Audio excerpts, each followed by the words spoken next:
His brother's killer was bleeding out under his hands. Dr. Thomas Freeman stood frozen in the operating room, scalpel trembling above the gunshot wound, as recognition struck him like a physical blow. That distinctive tattoo, those features he'd memorized from police reports and sleepless nights. Ray, the gang member who ended Michael's life, now depended entirely on the skills of the man whose family he'd destroyed. Every instinct screamed to let the monitors flatline, to allow justice through inaction.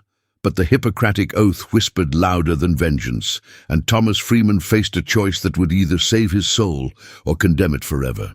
Subscribe to witness whether healing or revenge wins when a surgeon holds his brother's killer's life in his trembling hands. The fluorescent lights hummed their sterile song above the operating table, casting shadows that danced across the pale blue surgical drapes like restless spirits seeking escape from the contained violence of emergency medicine. Dr. Thomas Freeman had performed this dance countless times before, his hands moving with the practiced grace of 2 decades spent navigating the geography of human anatomy.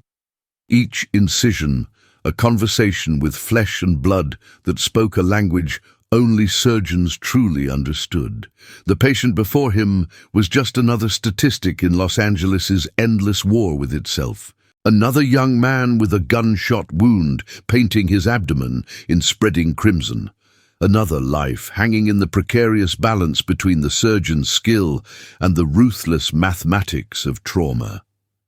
The nurses moved around him like satellites in perfect orbit, anticipating his needs before he voiced them, their faces hidden behind masks that transformed them into anonymous participants in this ritual of salvation. Thomas felt the familiar focus settling over his consciousness like a warm blanket, the world narrowing to nothing but the surgical field before him. The rest of existence fading into irrelevant background noise that couldn't penetrate the sacred space of the operating room. The bullet had torn through the patient's lower abdomen with the cruel efficiency that metal traveling at supersonic speeds always achieved, leaving a trail of destroyed tissue that Thomas's trained eyes could read like a map of devastation. His fingers probed gently, feeling for the extent of damage beneath the layers of muscle and fat, his mind calculating trajectories and probabilities with the automatic precision of long experience. The patient's vitals flickered on the monitors beside him, numbers that told their own story of a body fighting desperately to maintain the delicate equilibrium that separated living from dying. Thomas called for suction as blood pooled in the cavity, obscuring his view of the liver and intestines that needed his immediate attention. The anesthesiologist murmured updates about blood pressure and oxygen saturation, her voice a steady counterpoint to the rhythmic beeping of the heart monitor that counted out the patient's remaining time in mechanical indifference. Thomas worked methodically, his movements economical and purposeful, each decision branching into dozens of possible futures that only his experience could navigate with any hope of success. The tattoo appeared as he retracted tissue to access the damaged bowel, emerging from beneath the surgical drapes like a ghost materializing from morning fog, a distinctive pattern of interlocking symbols that Thomas's memory seized upon with the sudden violence of recognition punching through his professional detachment. His hands froze mid-motion, the surgical instrument hovering in space as time seemed to stretch and distort around him. The operating room sounds becoming distant and muffled, as if he'd suddenly been submerged underwater. That tattoo, those specific markings he'd studied in police photographs and witness statements, the image that had burned itself into his consciousness during endless nights when sleep refused to come, and grief sat heavy on his chest like a physical weight. The patient's face, partially obscured by the endotracheal tube and surgical draping, suddenly resolved into features he recognized from the grainy security footage the detectives had shown him 3 years ago. the face of the man who had walked into a convenience store and fired 3 shots that ended Michael Freeman's life before walking out into the Los Angeles night. Ray, the police had called him, a mid-level gang member with a history of violence and a talent for avoiding consequences. The man who had transformed Thomas from a surgeon with a younger brother into a surgeon haunted by absence and unanswered questions. The operating room pressed in around him with suffocating intensity as the full weight of recognition settled into his bones like radiation poisoning, invisible but utterly transformative in its effects. Thomas could feel his heart hammering against his ribcage, the surge of adrenaline flooding his system with the primitive urgency of fight-or-flight responses that had no place in the controlled environment of modern surgery. The nurses were watching him now, their movements slowing as they registered his sudden stillness, the break in the choreographed flow of the procedure that signaled something fundamentally wrong. He could see concern beginning to form behind their eyes, questions taking shape that he couldn't answer, because how could he explain that the man bleeding out on his table was the walking, breathing embodiment of every nightmare that had plagued him since that terrible phone call in the middle of a Tuesday morning shift. His brother Michael's face flashed through his memory with painful clarity. The wide smile, the terrible jokes, the plans for a future that would never arrive now because the man currently depending on Thomas's skill for survival had decided one ordinary evening that Michael's life was worth less than whatever petty grievance had motivated the trigger pull. The monitors continued their mechanical testimony to Ray's failing physiology, the numbers dropping with the steady inevitability of water flowing downhill, and Thomas stood paralyzed at the intersection of 2 fundamental truths that seemed utterly incompatible with each other. His hands, which moments ago had moved with such confident purpose, now trembled slightly as rage and grief warred with the oath he'd taken 25 years ago in a medical school auditorium filled with eager young faces who believed medicine was a noble calling. He could let Ray die right here, right now, and the official record would show nothing more suspicious than the unfortunate reality that sometimes trauma was too severe, bullets too destructive, and even the best surgeons couldn't overcome the fundamental limitations of damaged human tissue. No one would question it because emergency surgery was inherently uncertain, a high-wire act where failure was always a possibility, hovering at the edges of even the most skilled interventions. The nurses couldn't see the tattoo from their positions, couldn't know that this patient was anything other than another casualty of street violence, who deserved the same chance at survival that Thomas gave to every broken body wheeled into his operating room. But even as the temptation whispered its seductive logic, another voice spoke with equal insistence, the memory of Michael's unwavering faith in the goodness that humans were capable of, the idealism that had seemed naive to Thomas, but which his brother had worn like armor against the cynicism that Los Angeles specialized in cultivating. Michael had believed that people could be better than their worst moments, that redemption was always possible, even when justice seemed impossibly distant, and he'd carried that belief right up until the moment Ray's bullets had torn through his chest and stolen his breath, and transformed him from a living presence into an absence that echoed through every room he'd ever occupied. Thomas thought about the oath itself, the words that had seemed so straightforward when spoken in the abstract safety of academic ceremony, but which now revealed themselves as demands of almost inhuman difficulty: to heal without judgment, to preserve life regardless of who lived it, to place the sacred duty of medicine above the messy complexity of personal history and private grief. His hands steadied as something hardened inside him, a decision crystallizing out of the chaos of conflicting emotions like ice forming on still water.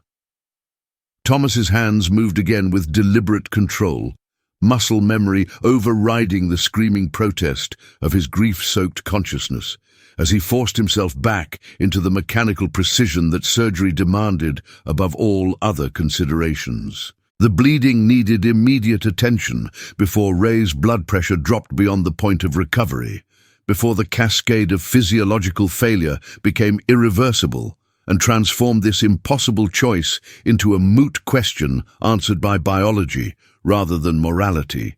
He clamped vessels with movements that felt disconnected from his conscious mind, as if his body had decided to complete the procedure without consulting the emotional chaos rioting through his thoughts.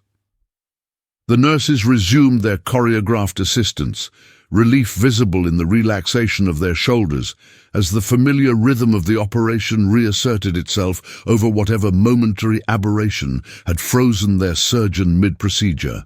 Thomas called for instruments and sutures in a voice that sounded remarkably steady, considering the earthquake happening beneath his sternum, the professional mask he'd cultivated over decades of practice sliding back into place with the ease of long habit, even as everything inside him howled at the cosmic injustice of this particular confluence of circumstances.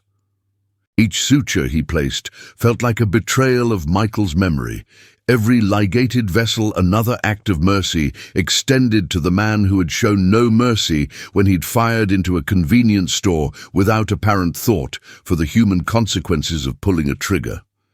Thomas's mind kept slipping sideways into memories he'd spent 3 years trying to manage. Michael's graduation from community college, the pride in their mother's eyes that had made even Thomas's more prestigious medical degree feel secondary in importance, the phone calls every Sunday morning where Michael would ramble about his job prospects and his girlfriend's cooking, and the small joys that constituted an ordinary life lived with enthusiasm and hope. That life had been extinguished with the brutal efficiency of high-velocity metal tearing through vital organs, and now Thomas was using his considerable skill to ensure the person responsible for that extinguishing would wake up tomorrow and the day after that, and continue occupying space in a world that no longer contained Michael Freeman. The irony felt heavy enough to collapse his chest, dense as a neutron star, and just as incomprehensible to anyone who hadn't experienced this specific agony of conflicting imperatives. The surgery progressed through its necessary stages with agonizing slowness, each decision point forcing Thomas to choose between the easy path of negligent accidents and the harder road of competent care that his training insisted upon with almost religious fervor. He repaired the damaged bowel segment with meticulous attention to detail, his stitches small and precise because anything less would risk leakage and peritonitis and the kind of slow, agonizing decline that was worse than the clean finality of intraoperative death. He checked and rechecked his work with the thoroughness that had earned him his reputation as one of the most reliable trauma surgeons in the county, the man other surgeons called when cases were particularly complex and the margin for error had shrunk to nothing. Part of him hated this reflexive competence, wished he could be the kind of person who could compromise his standards when personally motivated, but 25 years of practice had carved neural pathways too deep to overcome, even with grief as powerful as the loss of a beloved brother. His hands knew their job independent of his emotional state, and they refused to cooperate with any impulse towards strategic incompetence, no matter how loudly vengeance argued its case. The other staff in the operating room maintained their professional focus, unaware of the private war being fought behind Thomas's surgical mask and within the confines of his skull. To them, this was just another shift in the endless rotation of trauma cases that defined working in a major urban hospital. Another body requiring repair in a city that seemed dedicated to producing them with industrial efficiency. The circulating nurse documented each step with practiced efficiency, her notes creating an official record that would show nothing but standard procedures executed according to protocol. The anesthesiologist adjusted her medications in response to Ray's fluctuating vitals, keeping him suspended in the twilight state between consciousness and death, where surgery could proceed without the complication of patient awareness. Thomas envied them their ignorance. The luxury of treating this case as routine rather than existentially fraught with meaning that extended far beyond the technical challenges of repairing damaged tissue. He wondered what they would think if they knew, whether they would understand his choice to continue or condemn him for extending mercy to someone who had demonstrated none, whether the oath they'd all taken carried the same weight in their minds as it suddenly did in his. Michael's face kept appearing in Thomas's peripheral vision like a ghost haunting the edges of the surgical field, a spectre constructed from memory and grief and the particular quality of light that fluorescent bulbs cast on blue surgical drapes. Thomas remembered his brother's laugh, the way it would start as a chuckle and build to something approaching a cackle when something struck him as particularly funny. A laugh that had been irrepressibly joyful in its unself-consciousness. He remembered Sunday dinners at their mother's house, Michael's terrible attempts at helping with the cooking that usually resulted in Thomas taking over to prevent culinary disaster, the comfortable familiarity of family routines that had seemed boring and obligatory until their sudden absence revealed them as precious beyond measure. He remembered the funeral, the closed casket because the bullets had done too much damage, the way their mother had aged a decade in the space of a week, the unbearable weight of a loss that couldn't be adequately acknowledged because no words existed that could contain the magnitude of a future that would never arrive.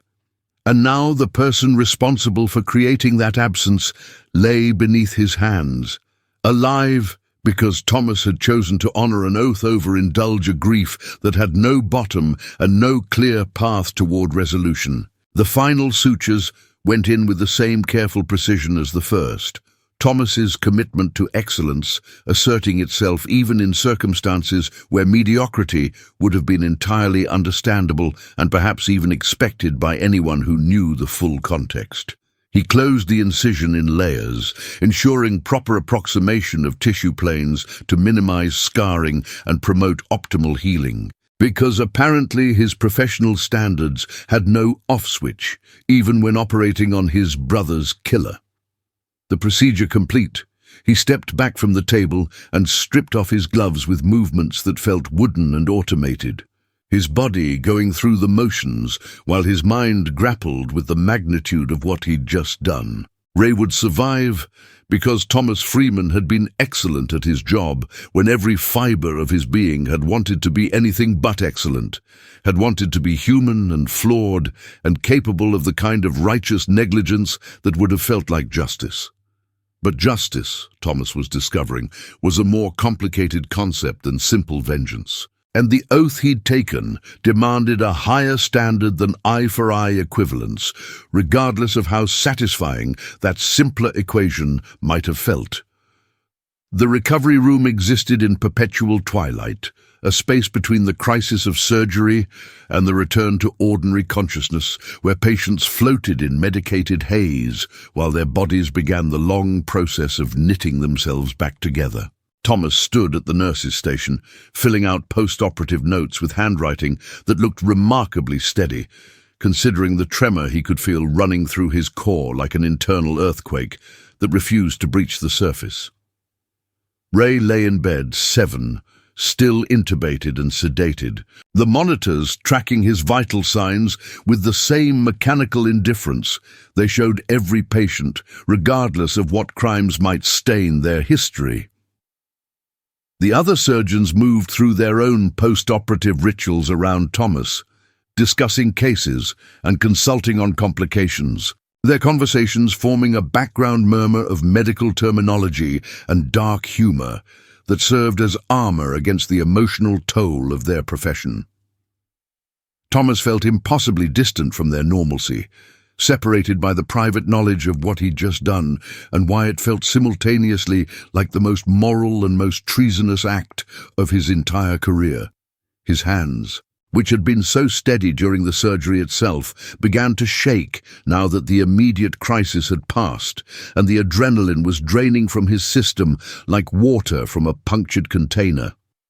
Thomas set down his pen and gripped the edge of the counter with enough force that his knuckles went white, trying to ground himself in the solid reality of laminate and metal when everything inside him felt unmoored and adrift.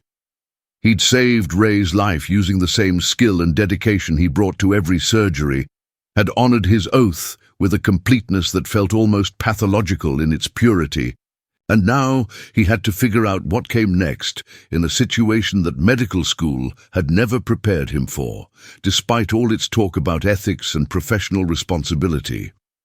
The patient before him was both a human being deserving of care and the architect of Thomas's most profound loss, and reconciling those two truths felt like trying to hold opposing magnets together against the fundamental forces of physics. The anger hadn't disappeared.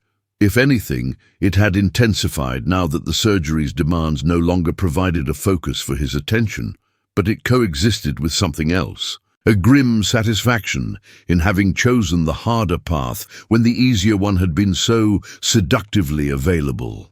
Thomas thought about calling the police, about fulfilling the second part of his moral obligation by ensuring that saving Ray's life didn't mean allowing him to escape consequences for Michael's extinguishing. The detective who'd worked Michael's case had given Thomas his card 3 years ago with an invitation to call if he ever needed anything. A gesture that had seemed empty at the time when what Thomas needed was his brother alive and the past rewritten into a version where random violence hadn't intersected with Michael's trajectory through the world. Now that card sat in Thomas's wallet like a ticking bomb, representing the next impossible choice in a day that seemed determined to strip away every comfortable illusion about the simplicity of right and wrong. He could make that call right now, could set in motion the machinery of justice that had failed to catch Ray 3 years ago when the trail was fresh and witnesses were cooperative and the possibility of accountability had seemed within reach. The thought brought a fierce satisfaction that felt almost vengeful in its intensity, the prospect of ensuring Ray woke up to find handcuffs waiting alongside his recovery from surgery.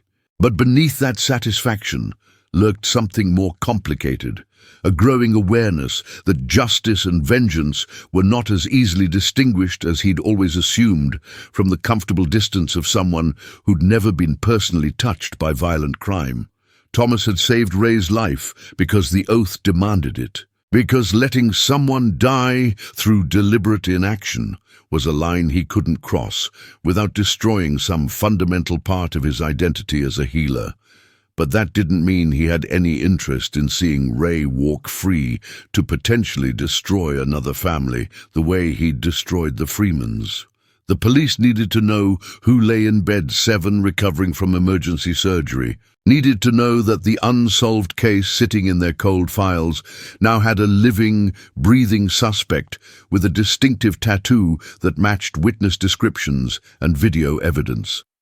Thomas pulled out his phone with hands that had finally stopped shaking, the weight of the device feeling significant in his palm, an instrument of consequence rather than merely communication. He scrolled to the detective's number, his thumb hovering over the call button as he considered the implications of what he was about to do. The call connected after 3 rings, the detective's voice emerging from the speaker with the slightly weary tone of someone accustomed to interruptions at inconvenient hours.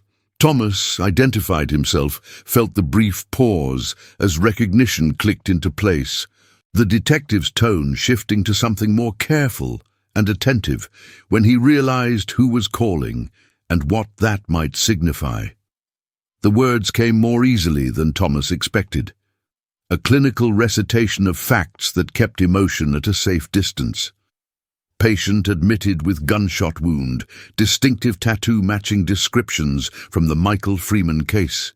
And currently in recovery and expected to survive, confirmation that Ray was the man they'd been unable to locate 3 years ago when the trail had gone cold and other cases had demanded priority. The detective's response carried an undercurrent of surprise that Thomas could hear even through the phone's compression of audio, surprise that this information was being volunteered rather than concealed, that a surgeon who'd just saved his brother's killer was now ensuring that killer would face legal consequences for what he'd done. Thomas could hear other sounds in the background of the call, the ambient noise of a police station that never truly slept, and he imagined the detective already making notes, setting in motion the process that would transform Ray from patient into prisoner once his medical condition stabilized sufficiently. The conversation ended with promises of follow-up and gratitude that felt hollow, considering the circumstances that had precipitated the call. Thomas set his phone down and stared at Ray's sedated form in bed 7, trying to pass the tangle of emotions that seeing his brother's killer unconscious and vulnerable provoked. There was satisfaction, yes, in knowing that both his medical oath and his need for justice would be honored, that he'd found a way to navigate between two seemingly incompatible imperatives. But there was also a profound weariness, a bone-deep exhaustion that went beyond the physical demands of emergency surgery and touched something more fundamental about the cost of maintaining principles, when doing so required choosing paths that left no room for the simpler satisfactions of vengeance. Michael would never know about this day, would never have the opportunity to weigh in on whether his brother had chosen correctly when faced with an impossible situation. And that absence of validation felt like yet another loss layered atop the original catastrophic absence of Michael himself. Thomas returned to his paperwork with the mechanical precision of someone going through motions while their mind processes events too large to be immediately comprehended. The post-operative notes documented a successful surgery, tissue repaired, and bleeding controlled, and a patient expected to make a full recovery. But the words felt inadequate to capture what had actually transpired in that operating room when recognition had transformed routine into revelation. The official record would show nothing of Thomas's moment of frozen horror, nothing of the internal battle between grief and oath, nothing of the choice to honor professional duty over personal history. Future doctors reviewing this chart would see only technical competence, never suspecting the extraordinary moral weight attached to each suture and each decision. Thomas found a strange comfort in that gap between documentation and reality, in the privacy of struggle that left no permanent mark on official records. Some battles, he was learning, were meant to be fought in silence and carried forward as burdens no one else could see or share. The parking garage was nearly empty at this late hour, Thomas's footsteps echoing off concrete walls with a hollow sound that matched the feeling expanding in his chest as the day's adrenaline finally gave way to the crushing weight of emotional exhaustion. His car sat in its assigned spot, looking absurdly normal, a mundane object in a world that felt fundamentally altered by the events of the past 6 hours. Thomas stood beside the driver's door without opening it, suddenly reluctant to begin the drive home that would require concentration and alertness he wasn't sure he could muster. The garage's fluorescent lights cast harsh shadows that turned everything into sharp contrasts without nuance or softness, an appropriate visual metaphor for a day that had demanded choices stripped of any comfortable middle ground. He could still feel the phantom sensation of surgical gloves on his hands, could still see Ray's face behind his closed eyelids when he blinked, could still hear the steady beep of monitors tracking life signs, for a man who'd extinguished Michael's life without apparent hesitation or remorse. Thomas finally climbed into the car and sat behind the wheel without starting the engine, the silence pressing in around him with almost physical weight now that the constant noise of the hospital had been left behind. He thought about driving to his mother's house, about trying to explain what had happened and what he'd done, but the prospect of putting this day into words felt overwhelming in its impossibility. How could he articulate the moment of recognition, the paralysis of conflicting imperatives, the ultimate choice to honor oath over emotion? His mother had never fully recovered from Michael's loss, had aged into a quieter, more fragile version of herself that treated each day as something to be endured rather than embraced. Learning that Michael's killer had been within reach, had been saved rather than allowed to slip away through strategic negligence, might feel like betrayal to her grief, even though Thomas knew with absolute certainty that Michael himself would have understood the choice, would have expected nothing less from his doctor brother who'd always been so serious about his obligations and responsibilities. The drive home happened in a fugue state, Thomas's body managing the familiar route while his conscious mind remained fixed on the events at the hospital and their implications for everything that would follow.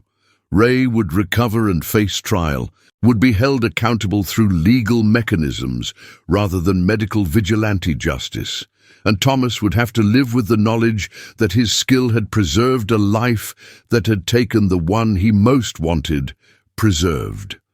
There was no satisfaction in that outcome, despite the intellectual certainty that he'd chosen correctly when measured against the ethical frameworks that defined good medicine. Doing the right thing, Thomas was discovering, didn't automatically confer the kind of peace that moral certitude was supposed to provide in simplified stories about ethical dilemmas. Instead, it left him feeling hollowed out and uncertain, and questioning whether the oath he'd taken was an impossible standard that demanded too much humanity from people who were themselves damaged and grieving and struggling to navigate a world that seemed designed to test the limits of compassion.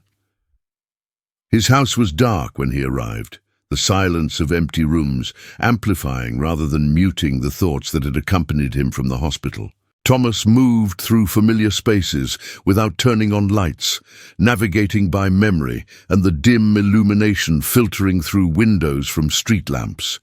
He poured a glass of water he didn't drink and sat at the kitchen table in darkness, watching the minutes tick forward on the microwave clock with the slow inexorability of time that refused to accelerate even when the present moment was unbearable.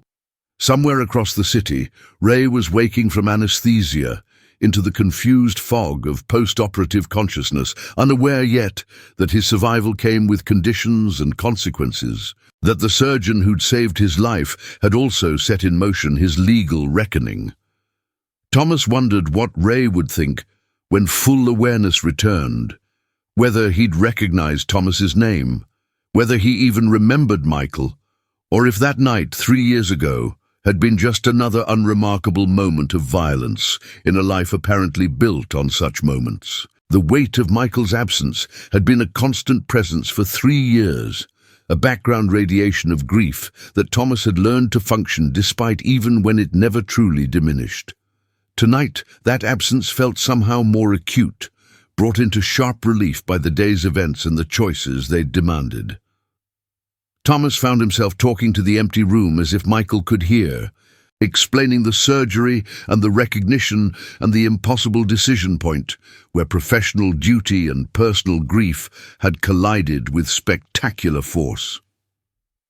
He described the moment his hands had frozen, the temptation to simply stop and let nature take its course, the ultimate choice to honor the oath and then immediately betray Ray's expectation of medical confidentiality by calling the police. Michael's imagined response was characteristically generous, the kind of absolution that living Michael would have offered without hesitation, because he'd never been capable of holding grudges or nursing resentment the way Thomas could. The one-sided conversation brought no actual comfort, but felt necessary nonetheless. A ritual of processing that acknowledged both the loss and the ongoing influence of the person who was lost. Eventually, exhaustion overtook the adrenaline and emotional turbulence, pulling Thomas toward the oblivion of sleep, despite his mind's reluctance to release its grip on the day's events. He made his way to the bedroom and collapsed onto the bed, still fully clothed. Too tired to manage even the simple mechanics of changing into pajamas, his last conscious thought was a fragmented prayer to Michael's memory that saving Ray's life had been the right choice, that honoring the oath was what mattered, even when doing so felt like carving out pieces of his own heart with the same surgical precision he'd used to repair his brother's killer. Thomas slept poorly. His dreams full of operating rooms and tattoos, and Michael's face asking questions Thomas couldn't quite hear clearly enough to answer, waking frequently into disoriented moments where he couldn't remember whether the surgery had actually happened or had been just another nightmare in his collection of grief-soaked visions. Morning came with its usual indifference to human drama, sunlight spilling through the bedroom window to illuminate another day in a world where impossible choices sometimes had to be made and lived with, where oaths taken in youth demanded adherence even when their cost felt almost unbearable, where doing the right thing offered no guarantee of peace but remained right nonetheless.